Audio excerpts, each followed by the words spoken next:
diese Elefanten, wenn du die schmeißt, die landen auch immer auf die Pfoten, gell? Katzen. Was?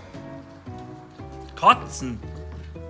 Also die Elefanten, die landen immer auf die Katzen, ja. Alle. Bist du da sicher? Ja, freilich. Was so da bin ich der Bär in der Brandung. Der Fels. Fels. Naja. Nein. Ja, die gingen manchmal schon auch über den Fels drüber. Das sind die sogenannten Bergelefanten. Ja, die sind da ausgerüstet für Berg. Das sind Bergelefanten. Amerikanische Elefanten gibt's und afrikanische Elefanten. Das sind große Ohren, kleine Ohren, weißt du? Und asiatische. Asiatisch,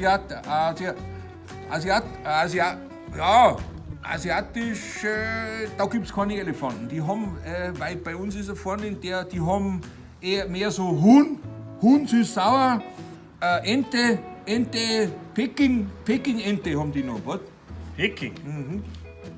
Kenn ich gar nicht. Ja, das ist da hinten, wenn du hinausfährst, zwischen Rosenheim und Traunstein, weißt du? Ah, da? Ja, da kommt praktisch Fackefeld-Misting, Burg-Knack und dann ist das rechts, die Einfahrt rein da. Ah, da hinten? Ja.